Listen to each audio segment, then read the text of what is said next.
Bom dia, professor. Bom dia, estão me ouvindo direitinho? Sim, professor, perfeitamente. Estão visualizando a tela? Também. Então tá, vamos iniciar.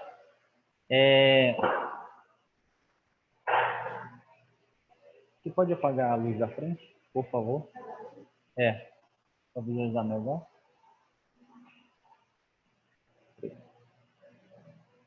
Bem, pessoal, hoje nós vamos dar continuidade ao nosso assunto. Na última aula, nas últimas duas aulas, nós conversamos sobre diagnóstico de um grupo de micro-organismos que são os cocos gram-positivos, e eu exemplifiquei para vocês o diagnóstico do Staphylococcus aureus, onde nós vimos que nós vamos precisar da morfologia desse micro-organismo, que a gente determina lá na microscopia. Nós vimos que eu preciso da característica da cultura desse micro-organismo, como é que ele cresce nesse meio de cultura. E também eu preciso da bioquímica, que é um assunto que nós ainda não tratamos especificamente, que na verdade faz mais parte da disciplina Microbiologia Clínica 2, mas eu já queria que vocês saíssem dessa disciplina tendo a ideia de como se processa todo o diagnóstico microbiológico. E apesar de não ter falado uma aula específica sobre... Na verdade, nós fizemos essa aula lá na microbásica, né, falando da bioquímica do micro-organismo, mas não aprofundamos nessa questão.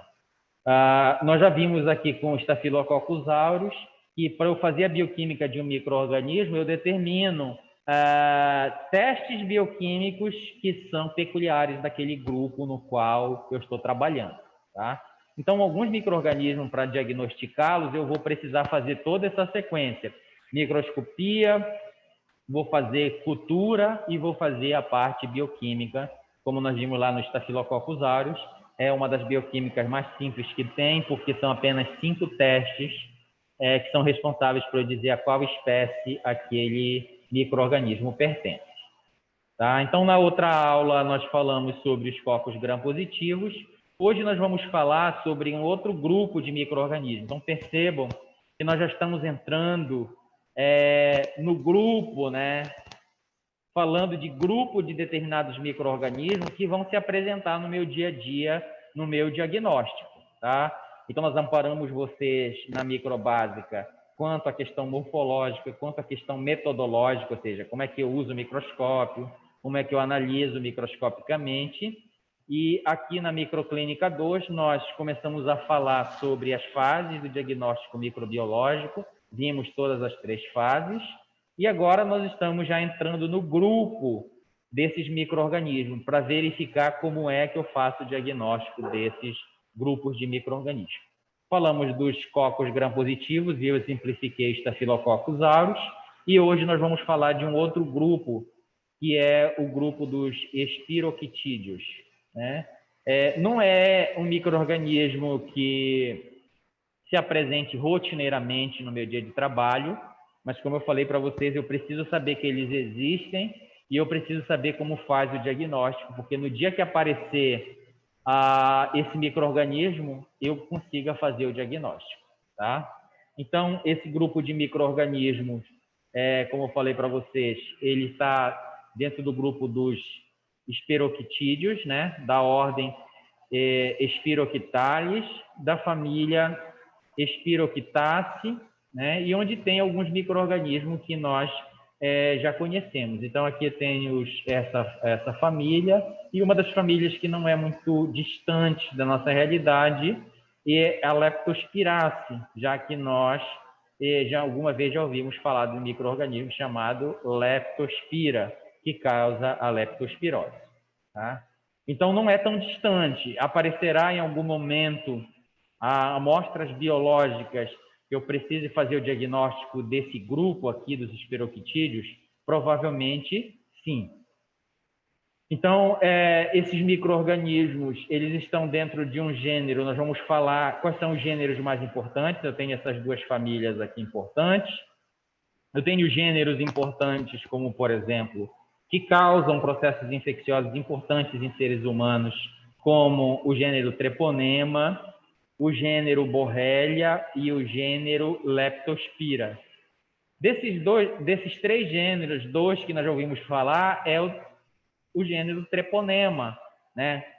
Que é o nosso gênero no qual está o treponema pálido, que é o micro-organismo que causa sífilis.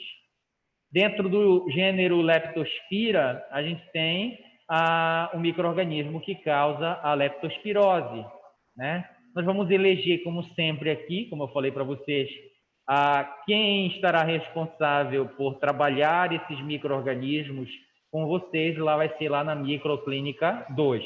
Eu estou elegendo um aqui para a gente conversar e nós vamos eleger aqui o gênero Treponema para falar um pouquinho sobre eles, tá?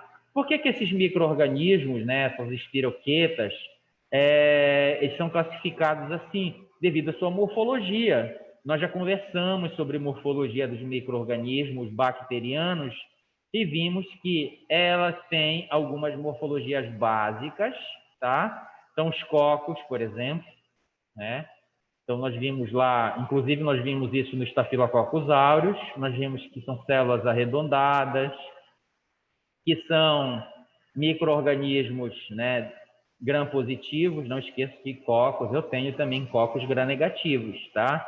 Mas, por exemplo, os Staphylococcus que nós conversamos, nós vimos que eles são cocos, que eles são gram-positivos e que se agrupam como cachos de uva. Nós temos também os bacilos, nós já conversamos sobre isso, que são células em formato de bastão, como a gente pode ver aqui, e que são o segundo grupo de micro-organismos bacterianos que a gente mais encontra dentro do nosso dia a dia de trabalho, os cocos e os bacilos. Os cocos nós já demos um exemplo, os bacilos eu vou deixar para falar posteriormente para vocês, porque os bacilos gram-negativos, ele é um dos principais agentes, e eu vou deixar o principal agente para falar um pouquinho mais para frente. Dentre os bacilos importantes, nós temos a Pseudomonas, né? O grupo da Renata ficou trabalhando com ele quando a gente trabalhou meios de cultura. Nós temos a Salmonella typhi, que causa infecções gastrointestinais. Nós temos o Mycobacterium tuberculosis, que causam infecções pulmonares. Nós temos o Clostridium tetani, que causa o tétano. Então, esses micro-organismos, esses bacilos aqui, vocês veem que eles são patógenos reconhecidos, causando essas diversas infecções, causando infecções em diversos locais. Tá? Então, a Pseudomonas, como nós vimos aqui, pode causar infecções em feridas e pulmonar.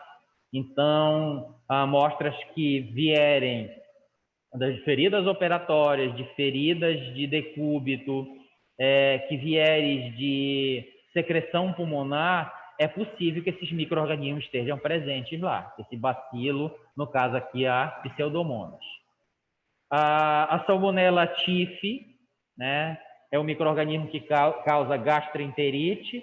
Então, em amostras de fezes, por exemplo, é possível fazer a detecção desse micro-organismo.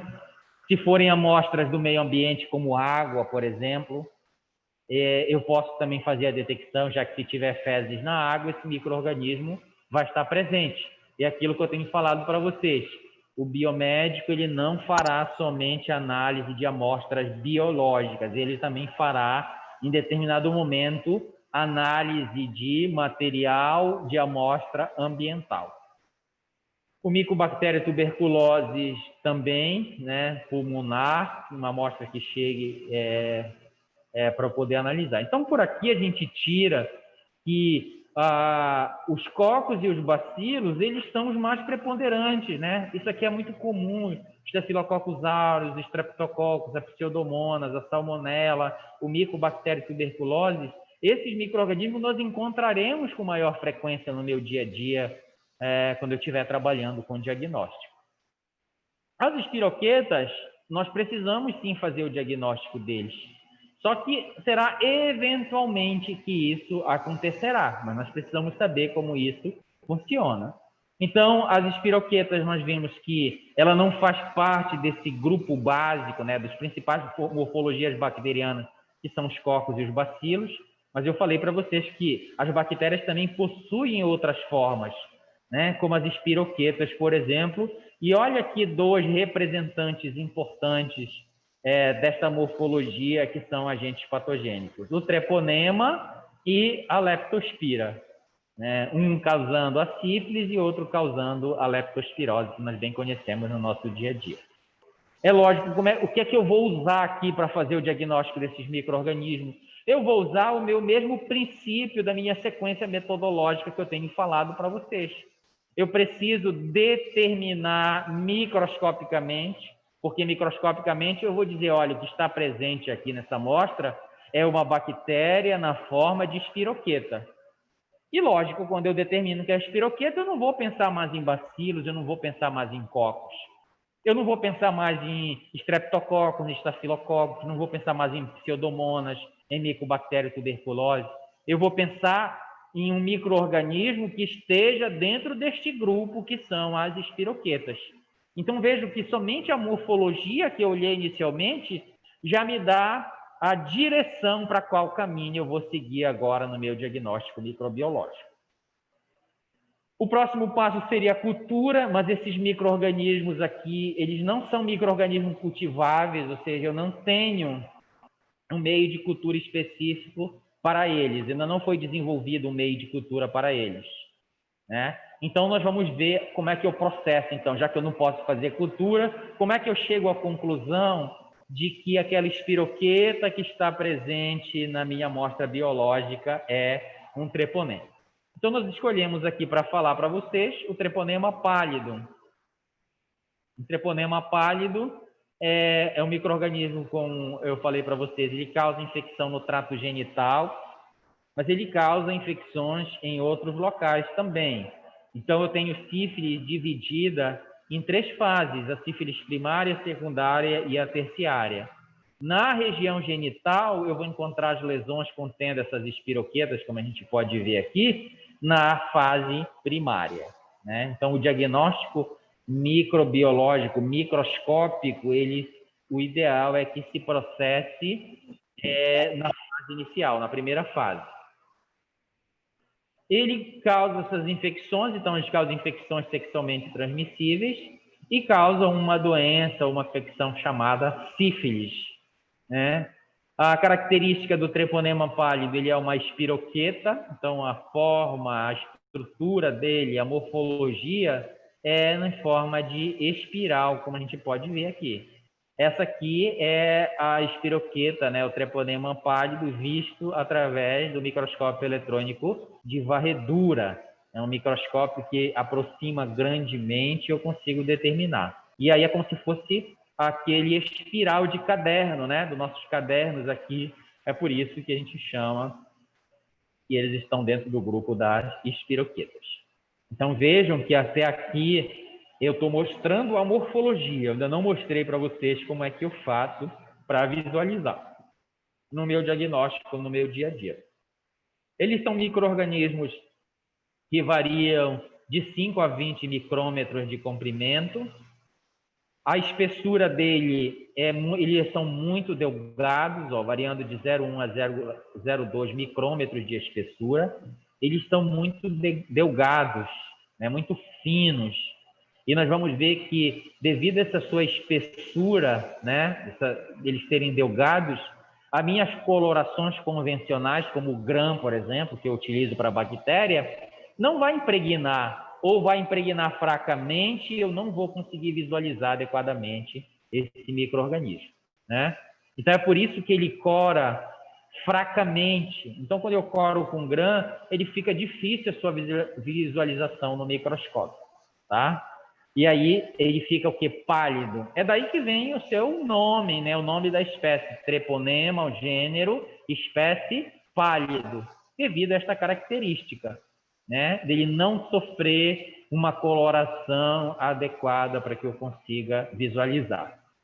Apesar dele não corar adequadamente, ele é tido como uma bactéria gram-negativa, uma espiroqueta gram-negativa. Mas, professor, se ele não cora, como é que eu sei que ele é gram-positivo ou gram-negativo? Nós vimos que ser gram-positivo ou ser gram-negativo não significa que ele cora ou não. Significa a característica da sua parede celular. Nós vimos que os gram-positivos têm a parede espessa, com cerca de 20 camadas de peptídeo glicano, e os gram-negativos têm uma parede bacteriana delgada, com cerca de 1 a 2 camadas de peptídeo glicano. Então, quando eu digo que ele é gram-negativo, significa que a parede dele é delgada, e não porque ele não assume uma coloração adequada pela coloração de grãos, tá? Nós vimos que ele cora pelo grão, só que ele cora palidamente. Então, ele é uma bactéria gram-negativa, devido a ele possuir uma característica de parede bacteriana delgada. A movimentação dele, movimentação é uma coisa que ainda nós não comentamos, ou se comentamos, comentamos superficialmente. Essas células bacterianas, vou voltar um pouquinho aqui, elas se movimentam, algumas se movimentam, outras não. Então, por exemplo, os cocos, normalmente, eles não têm estruturas de movimentação. E como nós vimos lá na microbásica, as estruturas que a bactéria utiliza para se movimentar é o flagelo, como a gente pode ver aqui, ó, né? E as fímbrias, que alguns se utilizam tanto para aderência quanto para movimentação, mas principalmente o flagelo. Então, os cocos, eles são células imóveis, porque eles não têm essa estrutura de movimentação. Diferente dos bacilos, né? Os bacilos, eles têm, como a gente pode ver aqui na Pseudomonas e na Salmonella, eles têm essa estrutura de movimentação. Então, eles conseguem se movimentar. Aqui, no treponema, nós vemos que ele é essa espiroqueta, ele em forma de espiral, mas que ele não tem o quê? Essa estrutura de movimentação. Ele não tem um flagelo. Professor, todas as espiroquetas não têm flagelo? Não. Algumas espiroquetas podem ter flagelo. Nós estamos falando do treponema aqui. Que faz para se movimentar, né, esse movimento como se fosse um movimento de saca-rolhas. E aí ele utiliza para se movimentar. Se nós tivermos a oportunidade de ver ele vivo, viável, se tivesse como, a gente vê muito isso em ilustração, em vídeos didáticos, a gente vê que ele se movimenta freneticamente como um movimento de saca-rolhas. E ele consegue fazer a movimentação usando este movimento. Como eu falei para vocês, ele não é cultivável in vitro, ou seja, ele consegue sobreviver lá no sítio no qual ele causa infecção, né, que é o gênito urinário. E já adianto para vocês que o treponema pálido ele é altamente capacitado a sobreviver no ser humano. Ele vive na região genital, na fase secundária ele pode passar para a corrente sanguínea, na fase terciária ele pode se estabelecer em diversos órgãos, inclusive no sistema nervoso central, e aí eu teria a neurosífilis, né? Ele pode se estabelecer lá. Então veja, quando eu falei para vocês que na fase primária eu posso visualizar ele nas lesões genitais, na fase secundária e terciária eu já não encontro ele mais na região genital. Ele já se expandiu, ele já invadiu outros ambientes e já está causando infecções em outros locais. Então, este micro-organismo que é altamente adaptado a sobreviver no corpo humano, ele é extremamente frágil quando eu retiro ele do ambiente onde ele está causando infecção, né? Então, ele é frágil à temperatura ambiente, ele é frágil ao uso de detergentes, esses detergentes que a gente usa para lavar placa, para lavar pia, enfim. Ele é super frágil em relação a isso, tá? Eu tenho que tomar grande cuidado, porque assim, quando eu tiro ele do sítio, ele se torna frágil, eu tenho que tomar cuidado redobrado com esta amostra biológica quando eu for fazer a coleta. Então, eu coleto e eu tenho que tomar o cuidado máximo com temperatura, eu tenho que tomar o cuidado máximo, eu não posso deixar essa amostra, por exemplo, 12, 18, 24 horas, eu não posso deixar 2 horas, como a gente vê para a urina, 24 horas, eu não posso deixar. Eu teria que analisar imediatamente esta minha amostra, tá? Então, por que eu devo proceder dessa forma? Porque eu conheço o meu micro-organismo e eu sei que ele irá morrer, que ele irá se desestruturar com facilidade fora do sítio do qual ele causa infecção. Então, esse é um dos grandes problemas que eu tenho para cultivar esse micro-organismo, por causa da sua fragilidade, pela falta de conhecimento sobre as suas características nutricionais, para eu poder fazer aquele meio de cultura específico para ele crescer. Então, ele é um micro-organismo não cultivável, eu não tenho meio de culturas para ele. E agora, se eu pensar até aqui nesse ponto, eu fico com as minhas mãos amarradas. Como é que eu vou fazer o diagnóstico desse micro-organismo? Então, a única forma que eu tenho de fazer é microscopicamente. Mas, professor, o senhor falou que no microscópio de campo claro que a gente utiliza, não dá para eu visualizar ele com facilidade, ele não cora de forma significativa pela coloração de grãos. Vocês estão vendo, então, como nessa situação aqui eu fiquei amarrado a uma situação? As minhas metodologias que eu uso corriqueiramente para fazer o diagnóstico, que é a microscopia, a cultura e a bioquímica, não se aplicam agora a este micro-organismo. Então, eu tenho que fazer adaptações. Então, não vou fazer o diagnóstico, vou ter que criar adaptações para conseguir fazer o diagnóstico desse micro-organismo, tá? Então, nós vimos que ele é frágil à temperatura e a desinfetantes. O hábitat dele, ou seja, de onde é que ele está presente e que eventualmente vai causar infecção e que eventualmente eu vou coletar essas amostras. Mucosa urogenital e outros tecidos, como eu falei, que ele pode se expandir, invadir tecido e causar infecções em outros locais.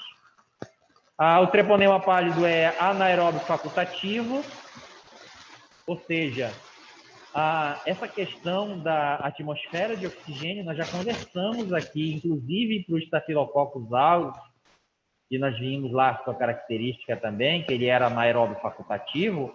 Olha que o treponema pálido também é anaeróbio facultativo.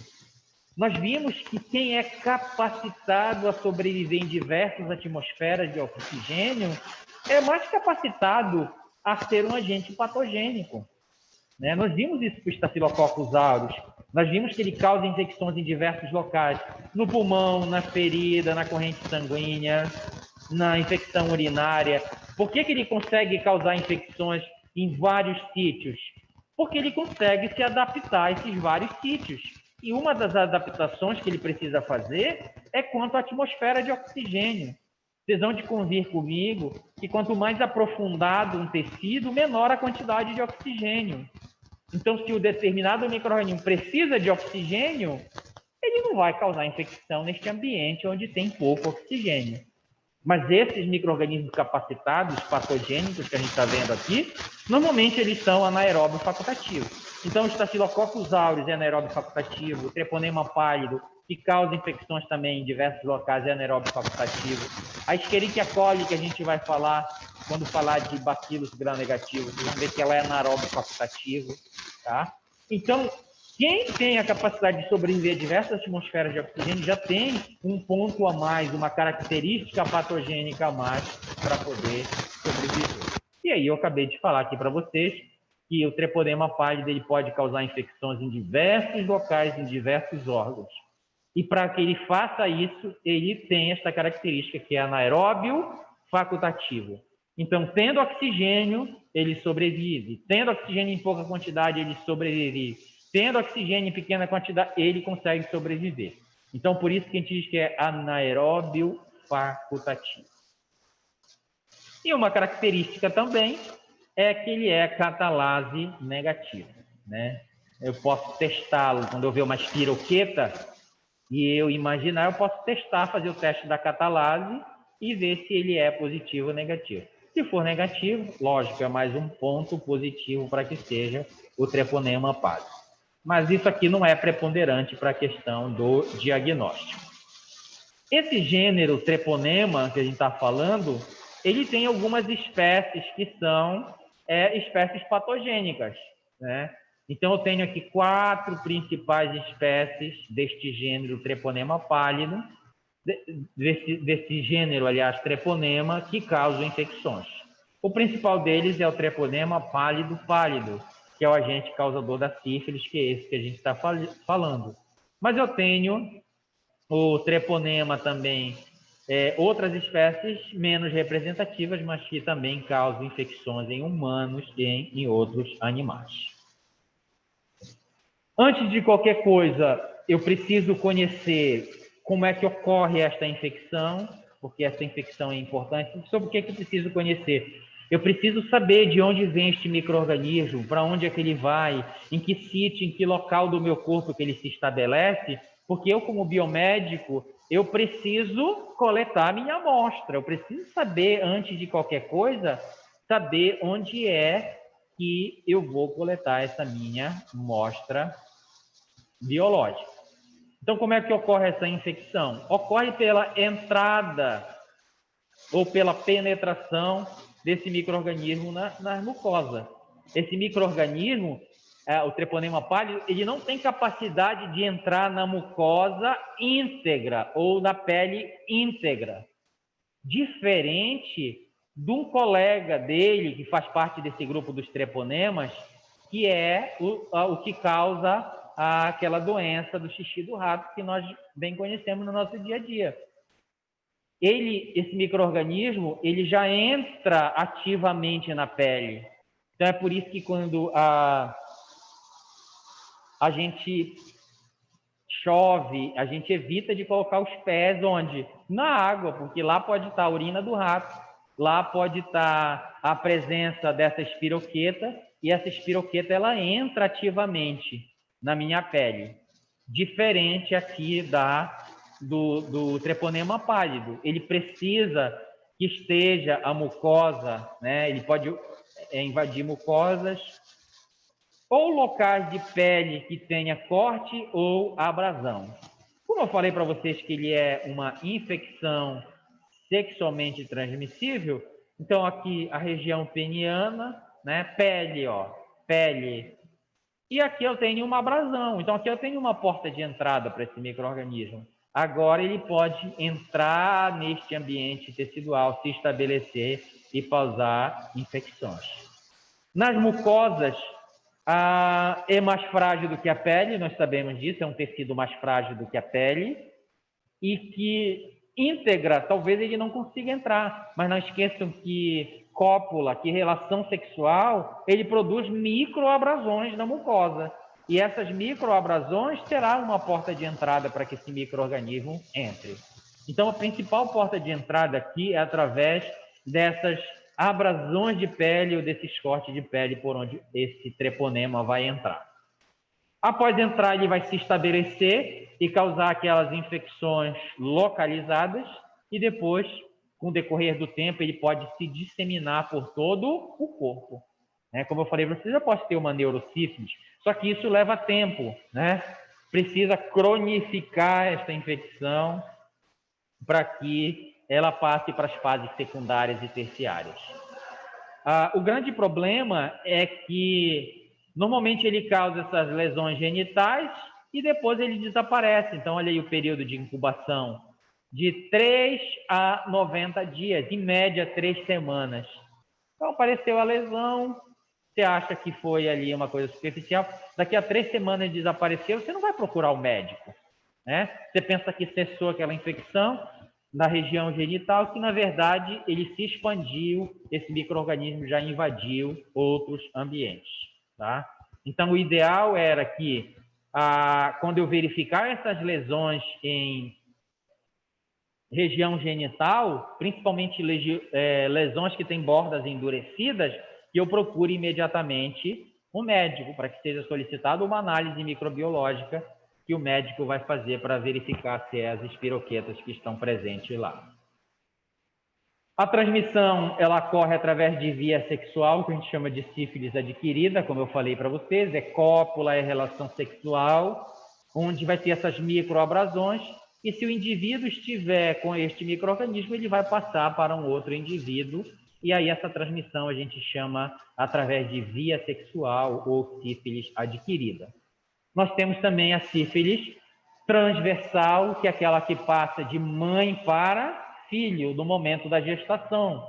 Então, uma das grandes preocupações que profissionais da área da enfermagem, profissionais médicos têm no pré-natal de uma pessoa gestante, é verificar se ela tem anticorpos contra a sífilis, se ela tem esta infecção, sexualmente transmissível, para eu tomar algumas providências para que este micro-organismo não passe para o filho, né? Porque se passar, eu tenho uma transmissão transversal e eu tenho aqui o que a gente chama de sífilis congênitas. Essa doença, como eu falei para vocês, é uma doença que é diferenciada por fases, né? Ela tem várias fases, e essas fases elas são diferenciadas por algumas características, né? Características clínicas, imunológica e histopatológica. E aqui já começa a entrar a nossa área. As características clínicas, quem vai fazer o diagnóstico é o profissional enfermeiro, é o profissional médico.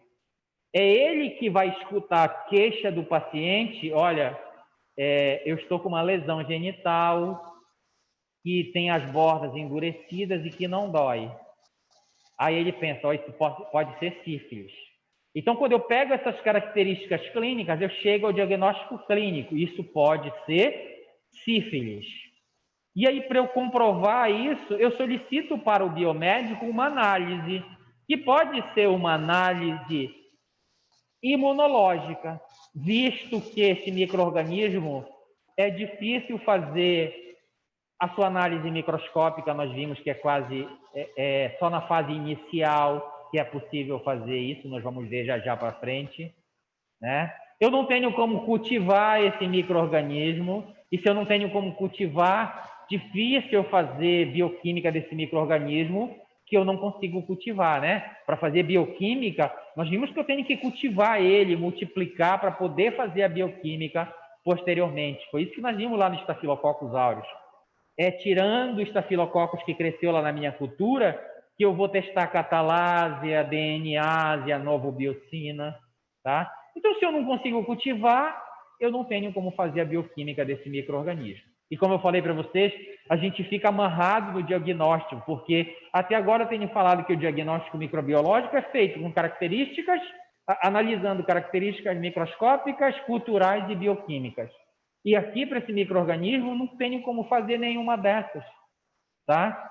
Então, quando tem um diagnóstico clínico, que o profissional médico ou enfermeiro faz, ele solicita uma análise imunológica, sorologia para sífilis. E quem é que vai fazer aí? Vai fazer o biomédico, tá? E aqui a gente entra numa outra vertente importante do diagnóstico microbiológico. Nem sempre eu vou visualizar o micro-organismo diretamente. Nem sempre eu vou precisar cultivá-lo. Muitas das vezes eu faço diagnóstico indireto. E como é que eu faço diagnóstico indireto? Pode ser através de técnicas imunológicas. Então, o profissional médico sabe que é impossível fazer microscopia. Quer dizer, não é impossível, mas é complicado fazer, porque eu não sei a fase, é só na fase primária que eu conseguiria visualizar. E aí, quando ele solicita, então ele não vai solicitar cultura, solicito cultura de lesão genital para detectar tremonema pálido. É impossível, ele sabe que o biomédico não vai chegar a conclusão nenhuma. Então, ele solicita análises imunológicas, sorologia. E aí, o biomédico vai fazer a sorologia, lógico, eu vou ter um kit, né, um ELISA, por exemplo, que é uma plaquinha contendo lá partes desse micro-organismo, desse treponema, antígenos desse treponema, que estão impregnados nessa placa. Quando eu pegar o soro do paciente e colocar lá, e se o soro do paciente tiver anticorpos contra o treponema, vai acontecer uma reação, e eu vou conseguir visualizar. Se a reação for positiva, eu vou dizer que o micro-organismo já entrou em contato com aquele indivíduo que eu estou analisando o soro dele, porque ele tem anticorpos. E aí eu faço o quê? Análise imunológica. E uma vertente que vocês podem também analisar, dependendo da área que vocês forem atuar, é a histopatológica. O biomédico faz isso. O médico patologista também faz, né? Dependendo da sua capacitação para isso. Então, histopatológico significa visualizar as características teciduais que são característicos daquele processo infeccioso. Então, vou ver as alterações histológicas, teciduais, e eu consigo chegar a essa conclusão, tá? Então, essas fases que a gente vai falar, a fase primária, secundária e terciária, elas são diferenciáveis por essas três características. Então, vamos lá. A sífilis primária, qual é a característica clínica? Nós vamos ver presença de lesões genitais endurecidas. Na sífilis secundária, nós vamos ver que tem uma outra característica. Terciária, uma outra característica clínica. Imunológica, mesma coisa. Sífilis primária, eu tenho um determinado anticorpo. Secundária, terciária, eu consigo definir. Histopatológica, a mesma coisa, né? Na sífilis primária,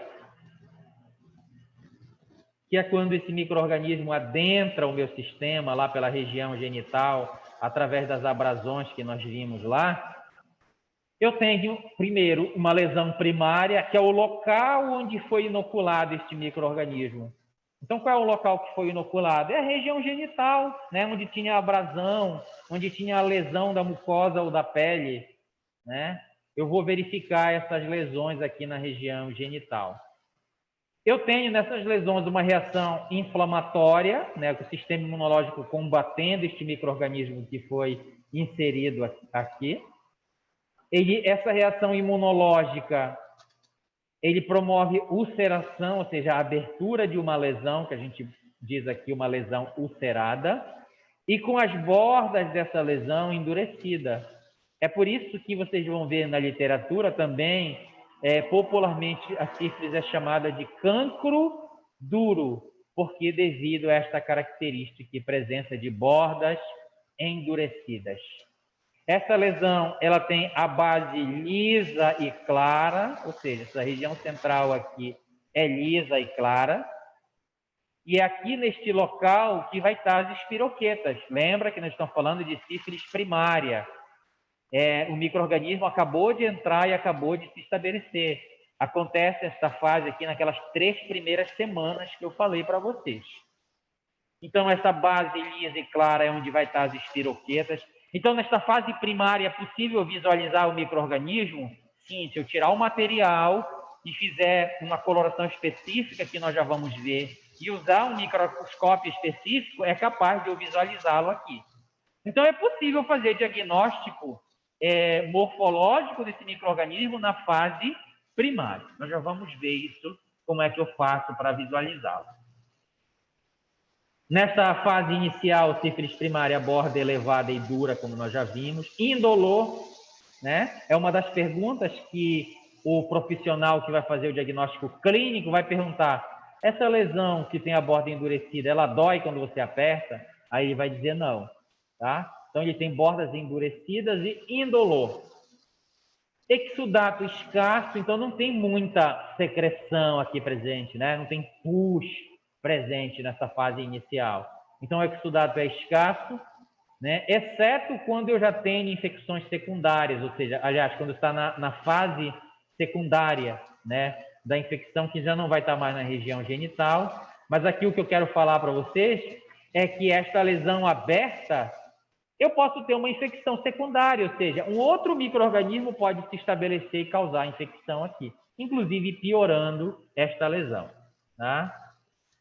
Clinicamente, eu vou ver o aumento de linfonodos regionais. Linfonodo é um órgão linfóide presente em diversas regiões do nosso corpo. Então, se esta lesão ela é na região genital, são os linfonodos da região inguinal que vão estar o quê? Infartados, né? Vão estar aumentados de tamanho. Esses linfonodos são a popular íngua, que a gente chama, né? Quando a gente tem uma infecção na garganta, as infecções, os linfonodos que infartam é os que estão mais próximos da infecção, é os linfonodos aqui da região do pescoço. Como esta região é a região genital, eu vou ter uma infecção na região genital e infartamento dos linfonodos regionais, lá da região inguinal, próximo de onde está ocorrendo esta infecção. Este cancro, ela cicatriza de 3 a 6 semanas, e aqui está o perigo da cronificação desta infecção. A cronificação dessa infecção se dá porque esta lesão, ela desaparece, mas não significa que o micro-organismo desapareceu, né? Ele está invadindo tecidos, ele está invadindo outros ambientes. Ele apenas saiu da região genital. Como é que eu vou fazer, então, para proceder o diagnóstico aqui, né? Eu vou ter que coletar esse material biológico da lesão, né? Eu tenho que fazer uma raspagem dessa lesão. E parece agressivo, mas eu tenho que fazer uma coleta contundente dessa lesão. Muitas das vezes ela até sangra, né? Mas eu preciso trazer, eu preciso ser mais incisivo no momento da coleta para que venha o meu material, para que junto venha as minhas espiroquetas para eu poder visualizar. Não esqueço que nós estamos falando da fase primária, quando este micro-organismo está estabelecido na região genital, quando eu ainda tenho lesões e enquanto é possível coletar essas amostras. Então, isso chama-se sífilis primária. E aí, o meu objetivo do diagnóstico e de coletar essas amostras é demonstrar que aqui nesta lesão tem espiroquetas. Não vai ser difícil, né? Porque pela morfologia, quando eu visualizar uma espiroqueta, eu não vou me preocupar com os focos, não vou me preocupar com os bacilos, eu vou pensar no grupo das espiroquetas, porque são elas que eu estou visualizando. Então, o objetivo deste diagnóstico, eu diria que um diagnóstico microscópico, é demonstrar a presença dessas espiroquetas na lesão. Só que, como eu falei para vocês, não dá para fazer diretamente, né, numa coloração de grã e com o meu microscópio. Então, eu tenho que usar aqui, nessa fase primária, a microscopia de campo escuro, que eu já vou mostrar para vocês como é. Indiretamente, né, ou imunologicamente, usando a imunofluorescência direta, aqui na fase primária é possível fazer, ou então na sorologia, né? Não esqueça que aqui, ó, eu tenho de 3 a 6 semanas. 3 semanas, 6 semanas, já é suficiente para eu ter uma resposta imunológica montada, inclusive com a presença de anticorpos. Então, aqui a sífilis primária eu posso fazer o diagnóstico direto, mostrando que aqui tem espiroqueta. Eu posso fazer por imunofluorescência e posso fazer através da sorologia. Então, como eu estou falando para vocês, a gente está saindo aqui, no caso do treponema pálido, um pouquinho da vertente que eu tenho falado para vocês de como é que faz o diagnóstico microbiológico. Microscopia, cultura e bioquímica. Estão vendo que nós estamos partindo para um outro aspecto, que também é diagnóstico microbiológico. Só que aqui eu tenho um diagnóstico direto e aqui eu tenho duas metodologias, que é a imunofluorescência e a sorologia de forma indireta, para dizer, olha, o micro-organismo está presente. Isso não deixa de ser diagnóstico microbiológico. Eu apenas não estou vendo diretamente o micro-organismo, mas indiretamente eu consigo provar que ele está presente e que ele está causando este processo infeccioso. Eu estou mostrando essas fases para vocês, porque para cada fase dessa, nós vamos usar uma forma de fazer o diagnóstico. Então, a primária eu acabei de falar que pode ser diretamente visualizando as espiroquetas, por imunofluorescência ou por sorologia. Como é que a gente vai fazer aqui na fase secundária? Na fase secundária, vejam, este micro-organismo, ele já não está presente mais somente na região genital, ele já se expandiu para outros ambientes. A gente chama que a fase secundária é a fase de disseminação. Ela inicia a partir da 2ª à 8ª semana após o aparecimento do cancro, que é aquele que nós vimos lá na região genital. Nesta fase, o micro-organismo é mais numeroso, né? E essa questão do mais numeroso é porque o micro-organismo ele usa estratégias de sobrevivência. Então, vamos lá. Eu me multiplico, o sistema imunológico vem e diminui. Aí eu diminuo também de quantidade. Então, eu fico nesses ciclos de crescimento e de regressão. Então, nessa fase secundária é o momento em que ele está se expandindo, ele saiu da região genital. Olha onde é que ele já está presente. Ele já está presente na pele, em outras regiões, né? Ele é muito mais numeroso, o número de lesões é muito maior aqui nesta fase. Nesta fase secundária, uma das características é que eu verifico a erupção dessas lesões, agora não mais na região genital, ele já está nas regiões da pele, e eu vejo muito nas regiões palmares e regiões plantares, olha essas lesões. E vocês vão de convir comigo que essas lesões são diferentes das lesões que nós visualizamos lá na fase primária. Elas são lesões secas, como a gente pode ver aqui, ó, né? E ela já está localizada em outros locais. Então, as pápulas e roséolas sifilíticas são essas lesões que estão presentes aqui na pele, já nas regiões palmares e plantares, tá? E agora, professor, na fase primária, enquanto ela está na região genital, eu ainda tenho como tirar a amostra e visualizar no microscópio de campo escuro diretamente. Aqui, essas lesões são secas. É difícil eu fazer, apesar do micro-organismo estar mais numeroso aqui, mas essa é uma amostra que não é uma amostra que eu consiga um número de espiroquetas para fazer a sua análise. Na sífilis secundária, a linfodenopatia é generalizada, aquilo que eu falei para vocês. Enquanto ele está na região genital, os gânglios que vão infartar, os linfonodos que vão infartar, são da região inguinal. Mas vocês viram agora que na fase secundária, ele já está disseminado pelo meu corpo. E se está disseminado, eu vou ver infartamento em várias regiões. Uma dessas, essa característica é que o médico, o enfermeiro, utiliza para fazer diagnóstico clínico também. O paciente chega com linfonodos todos infartados, né? O enfermeiro e o médico palpam, tem na região inguinal, tem na região do pescoço, tem na região axilar, tá? Todos os linfonodos infartados. Ele olha para as palmas das mãos e dos pés, vê aquelas lesões que são características, ele já pensa, provavelmente isso aqui é sífilis. E é lógico que ele vai precisar fazer um diagnóstico disso, né? Como é que ele vai fazer o diagnóstico? Aqui na fase secundária, eu não tenho, como falei para vocês, como visualizar a espiroqueta. Então, eu vou solicitar uma análise sorológica.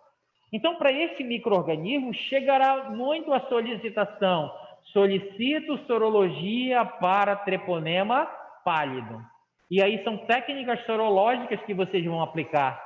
Estão vendo como está saindo da vertente que eu sempre tenho falado para vocês aqui? De microscopia, de cultura e de bioquímica? Então, nesse momento, com este micro-organismo que vocês precisam fazer o diagnóstico, eu estou expandindo a fronteira de vocês quanto à questão de diagnóstico microbiológico, tá? Como eu tenho falado e repetido várias vezes para vocês, o diagnóstico microbiológico não é uma receita de bolo. Eu tenho que avaliar cada situação. E aqui nós estamos avaliando como é que se dá o diagnóstico do treponema pálido. Então, aqui na fase secundária, é só técnicas sorológicas. Eu não tenho mais como visualizar esse micro-organismo de forma direta. Nesta fase secundária, que eu falei para vocês que ele já está disseminado, ó, praticamente todos os órgãos podem estar envolvidos. Ele pode se estabelecer na córnea e eu posso ter uma ceratite. Estão vendo como esse micro-organismo, eu falei para vocês que ele é altamente adaptado ao nosso corpo? Ele vai se estabelecer, depois que ele se disseminar, depois que ele cair na corrente sanguínea, ele vai se estabelecer em vários locais. Ele pode se estabelecer no fígado e causar uma hepatite. Ele pode se estabelecer no osso, causando uma osteite, uma infecção do osso. Pode se estabelecer no sistema nervoso central, causando o que a gente chama de neurosífilis, tá? Mas não esqueça que aqui nós já estamos na fase secundária, a fase que não é possível fazer o diagnóstico direto. Então, se o médico suspeita que esteja ocorrendo uma neurosífilis, ele não vai pedir o LCR para você fazer uma análise microscópica, a não ser que ele peça a sorologia do LCR, tá certo? A não ser que ele peça para fazer a sorologia do LCR. Se é do fígado, também não tem como eu visualizar diretamente. Então, aqui, ó, é sorologia nesta fase que eu vou utilizar para fazer o meu diagnóstico. Se nós tivermos oportunidade, apesar de não fazer parte aqui do nosso programa, mas eu vou mostrar para vocês como é que se faz uma técnica sorológica para fazer a detecção, para fazer o diagnóstico de um determinado micro-organismo. Então, nós estamos aqui na fase secundária da sífilis. E agora nós passamos para a terceira fase, que é a fase terciária. Leva tempo, viu, pessoal? Leva tempo para que essa cronificação. Então, nós temos pacientes com 5 anos já cronificados, assim como nós temos pacientes com 30 anos de cronificação desta infecção. Então, a sífilis terciária, ela vai ter lesões, apenas pequenas lesões localizadas na pele, como a gente vê aqui, ó. Mas se olhar para essa lesão pontual, única, eu posso pensar, eu pergunto para vocês, eu não posso pensar que isto aqui pode ser uma infecção fúngica. Olha aí essas bordas elevadas, que a gente vê muito quando a gente tem determinadas micoses, se processam dessa forma. E aí eu tenho que ter muita experiência, né, para visualizar e tentar coletar o maior número de informações para fazer o meu diagnóstico clínico. Não é você, biomédico, que vai fazer, né? É o profissional médico ou o profissional enfermeiro que vai fazer o diagnóstico clínico. Então, eu tenho essas lesões localizadas na pele ou na minha mucosa. Como na fase terciária, secundária e terciária, ele já está presente em todo o meu sistema, eu posso ter lesões no meu sistema cardiovascular. Você já pensou assim, micro-organismo se estabelecer lá no meu coração, na minha válvula cardíaca? Ele pode estar no sistema nervoso, né? E ele vai ter os seus mecanismos de chegar lá no sistema nervoso, nos ossos, no músculo, no fígado, como a gente já falando. Então, na fase secundária e na fase terciária, ele já está disseminado, ele já está presente em todos esses locais. Basta que ele se estabeleça, se multiplique e passe a causar a infecção. A característica dessa lesão, ela é devida à formação de granulomas destrutivos, né? Os granulomas que eu faço, que o sistema imunológico faz, para tentar sitiar, deixar o micro-organismo, deixar o treponema presente naquela região. Nessa fase, eu poderia coletar o material daqui, né, fazer um raspado para verificar, mas eu tenho quase ausência desses parasitas, dessas espiroquetas aqui. Então, mesmo que eu pegasse o material, e é possível pegar aqui na fase terciária, mas como tem poucas espiroquetas, dificilmente eu vou visualizar. Quando ela está em grande quantidade, como na fase primária, já é difícil visualizar. Imagina aqui na fase secundária e na fase terciária, que eu não consigo mais pegar esse micro-organismo de forma significativa para poder visualizar. Essas lesões, elas são solitárias, elas são endurecidas, bordas bem marcadas, como se fosse uma micose, como eu falei para vocês. E esta cronificação, esta fase terciária, ela se dá entre 5 a 30 anos, estabelecendo a cronificação dessa infecção. Outra observação que a gente tem sobre essa doença é o que a gente chama de fase latente. Fase latente é aquela em que eu não vejo características clínicas, mas não significa que o micro-organismo não está presente. Ele está o quê? Escondido, guardado, esperando a oportunidade para reativar, para reaparecer. Então, a fase latente, arbitrariamente, ela é dividida entre 1 a 4 anos, tá? Então, veja aqui que as datas, os tempos, elas não são tão precisas, né? Elas têm aqui um patamar, né? Um amplo espaço de tempo, que é justamente porque, então, por exemplo, lá na cronificação, eu falei de 5 a 30 anos. Uns cronificam com 5 anos, outros levam 30 anos para estabelecer essa cronificação.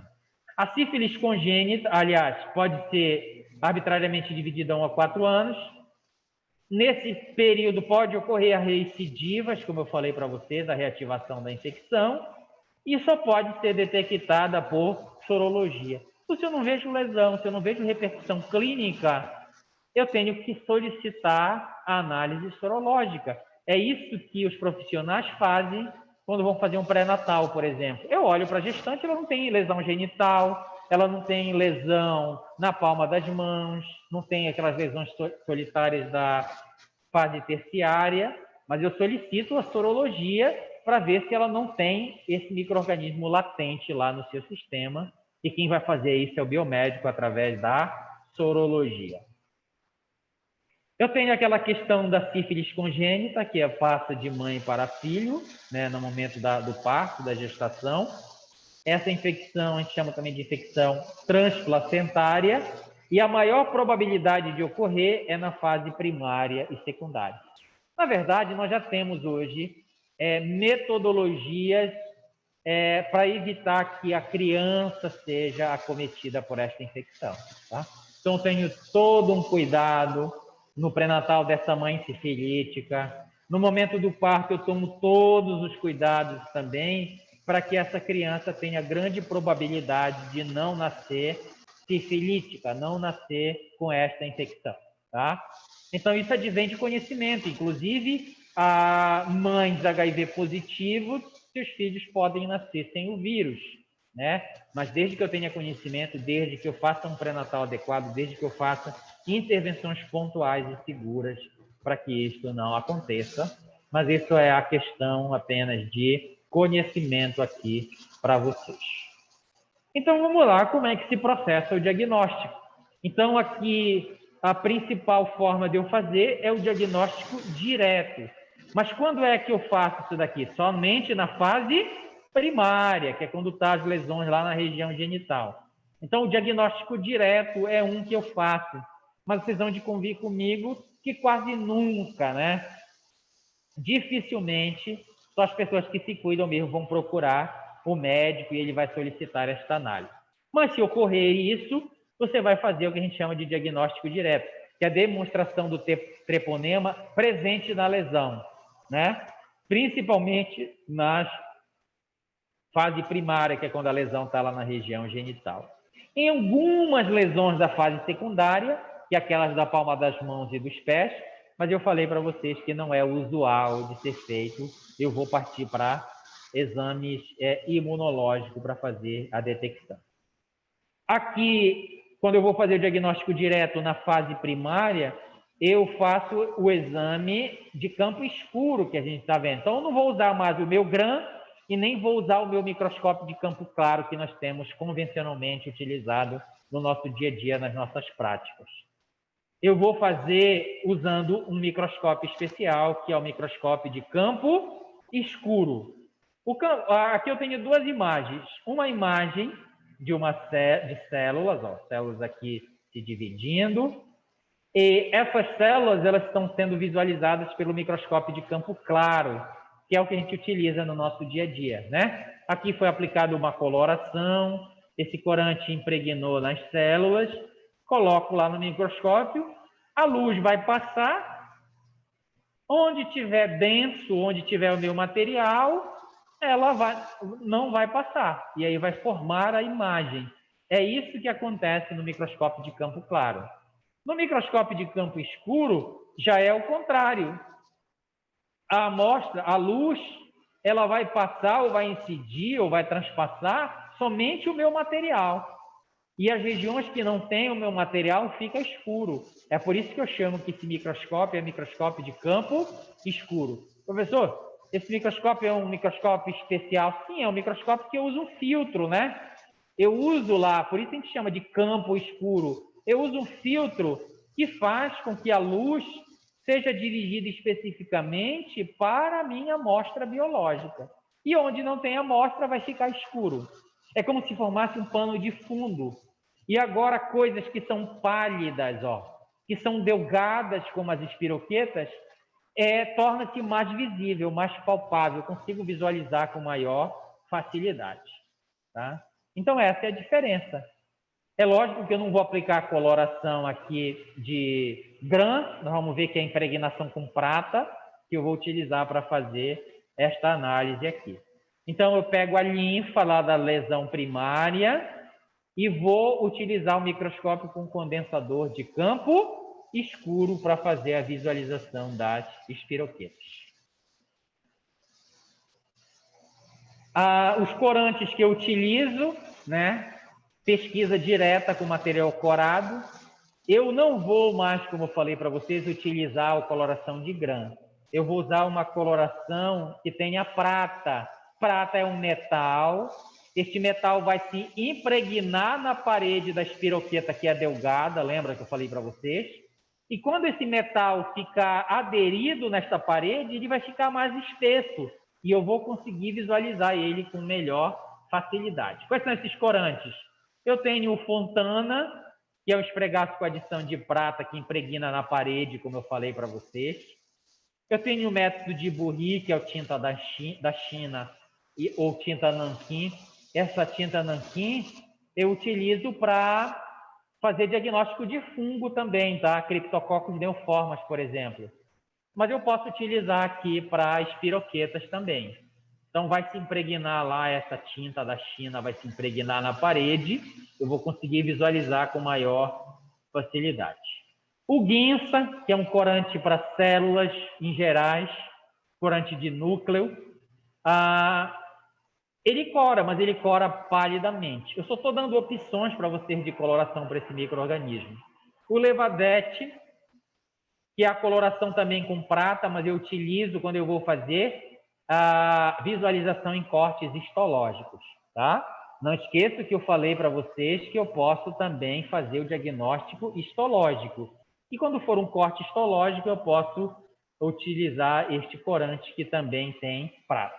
Mas normalmente no meu dia a dia é o Fontana que eu utilizo, que é uma substância que tem prata e que vai se impregnar na parede do micro-organismo, né? Todos esses métodos aqui eles são inferiores à impregnação por prata e à utilização do microscópio de campo escuro, tá? Então, no meu microscópio do meu laboratório, se eu quiser fazer o diagnóstico direto, que é o que a gente está vendo aqui na fase primária, eu tenho que ter o microscópio de campo escuro. O professor, no meu laboratório não tem o microscópio de campo escuro. No meu laboratório não tem o Fontana para eu fazer a coloração. Então, eu sinto muito, mas você não tem como fazer o diagnóstico desse micro-organismo de forma direta. Mas e aí, eu vou ficar sem fazer o diagnóstico? Não. Nós vimos que tanto na fase primária, secundária e terciária, é ou não é possível fazer o diagnóstico sorológico, imunológico? É. Tá? Então, é por isso que eu digo, eu estou dando vertentes possibilidades para vocês, mas na minha rotina do dia a dia, provavelmente é a sorologia que vai ser solicitada, tá? Mas se um dia chegar para você fazer o diagnóstico direto, você precisa ter o microscópio de campo escuro e precisa ter um corante com a presença de prata para poder impregnar. O diagnóstico sorológico eu utilizo. Pode ser na fase primária? Pode, desde que tenha passado lá das 3 semanas, 4 semanas. Para que haja formação de anticorpos, pessoal, precisa de 6, 7 a 10 dias para que sejam formados anticorpos, tá? Então, não pode ser antes disso, senão não vou conseguir detectar anticorpos. Então, por isso que eu coloco aqui diagnóstico sorológico a partir da fase secundária. Não, eu posso fazer também na fase primária, quando eu não tiver nenhum daqueles recursos, nem o prata e nem o microscópio de campo escuro. Então, os anticorpos a partir dessas fases já começam a ser detectados e por isso eu posso fazer, por exemplo, imunofluorescência direta. Nas fases tardias da sífilis, como existem muitos poucos micro-organismos, como eu falei para vocês, então lá na fase secundária, eu tenho poucos micro-organismos. Na fase terciária, menor quantidade ainda desses treponemas. Então, eu prefiro fazer esse diagnóstico microbiológico indireto, que, como nós vimos aqui, se processa através da sorologia. Tá certo? Então, é isso que eu tenho para falar para vocês hoje em relação. É o segundo grupo de micro-organismos que a gente fala aqui. Já falamos do grupo dos cocos gram-positivos. Estamos falando agora do grupo dos espiroquitídeos, tá? Esses grupos de micro-organismos que se apresentarão no dia a dia de trabalho de vocês, presente nas suas amostras biológicas para vocês fazerem o diagnóstico, tá certo? E hoje nós vimos uma vertente nova, que não é mais o diagnóstico direto, né? Eu não estou visualizando o micro-organismo diretamente. Eu estou visualizando ele indiretamente. Eu posso dizer através da sorologia se ele está presente, se ele esteve presente, se é uma infecção inicial, se é uma infecção tardia, através da imunoglobulina que vai se apresentar. É uma IgM? É uma IgG? Tá? Então aproveitem, vocês têm aula de imunologia? Sim, né? Então aula de imunologia para vocês entenderem a questão das imunoglobulinas quando ela é de fase primária e quando ela é de fase secundária. Professor, tem algum outro micro-organismo que eu vou fazer diagnóstico microbiológico indireto? Tem. Principalmente os vírus, tá? A gente negligencia um pouco os vírus aqui, mas eles também se farão presente no dia a dia de vocês, biomédicos, para fazer o diagnóstico, né? Então, por exemplo, o vírus HIV, vírus em si eu não tenho como visualizar direto, não tenho coloração para vírus, eu não tenho meio de cultura convencional desse Zaga que a gente tem visto aqui, não tenho para vírus, né? Eu não tenho como fazer bioquímica desse vírus. Então, como é que eu vou diagnosticá-lo? Vou diagnosticá-lo indiretamente, sorologicamente, né? Nunca vocês verão na vida de vocês uma solicitação. Solicito cultura para HIV. Não, porque essa metodologia não é aplicável aos vírus. Vai ter sim. Solicito sorologia para HIV. E indiretamente vocês vão verificar se o vírus está presente naquele indivíduo ou não, tá bom? Então, hoje a gente abre um novo leque, uma nova perspectiva para vocês biomédicos não saírem aqui moldados pensando que o diagnóstico só se processa desta forma que a gente tem falado nas nossas aulas teóricas e aulas práticas, tá? Tem essa outra vertente que é o diagnóstico microbiológico indireto, ok? Pessoal de casa, alguma pergunta? Tranquilo, professor. Então tá certo. Então, se não tiverem, por hoje é isso. E a Professor, gente... Oi. eu queria perguntar, quero. Em relação ao que o senhor passou me explicando aí, é o nascimento da criança, né, para não se contaminar. Quando é a chance da criança não se contaminar se a mãe não tiver sífilis? Nessas situações, os profissionais médicos e enfermeiros, eles vão fazer um acompanhamento no pré-natal dessa gestante. Ele vai administrar medicações para que... Imagina que essa mãe ela já está cronificada, ela já está com sífilis crônica. Sífilis crônica não tem cura. Então, ela vai estar com micro-organismo. Então, o que eles fazem? Eles fazem intervenções medicamentosas para que o número desses treponemas diminua grandemente, pelo menos durante a gestação e no momento do parto. Isso já minimiza com que esta criança adquira esta infecção, né? No momento do parto, eu opto, né? Se for, por exemplo, se essa mãe tiver lesões genitais, eu vou evitar com que tenha um parto normal, porque essa criança vai passar pela mucosa, pela região vaginal, e ela vai entrar em contato com esses treponemas. Aí opta-se, no momento, pelo parto cesáreo, por exemplo, que eu tenho mais controle, mais segurança de como eu vou fazer. Após o nascimento dessa criança de mãe sifilítica, eu não sei se ainda faz isso, mas fazia um tratamento para os olhos da criança. Eu falei para vocês que o treponema ele pode se estabelecer no globo ocular e pode causar cegueira, por exemplo, nessa criança. Né? Isso. Aí, no momento do nascimento, eu já passo uma substância que tem prata. E essa prata ela vai se impregnar no treponema e vai fazer com que ele não consiga se estabelecer lá no olho da criança. Eu só estou dando alguns exemplos dos cuidados que são tomados para que essa criança não adquira esta infecção, tá? Sim, estou entendendo. Então, para o HIV é a mesma coisa, eu diminuo a carga viral dessa mãe, chegando até a zero na corrente sanguínea, muitas das vezes, E aí a chance dessa criança ser acometida, é lógico que após o nascimento, tanto a mãe quanto a criança, elas serão acompanhadas por um longo período para ver se realmente essa criança não adquiriu uma infecção, ou HIV, ou aqui no caso da nossa aula, a sífilis. Tá certo? Certo. Muito obrigada, professor. Nada. Então, pessoal, é isso. Até a próxima aula. A gente vai se comunicando lá pelo nosso grupo. Bom dia a todos. Bom dia.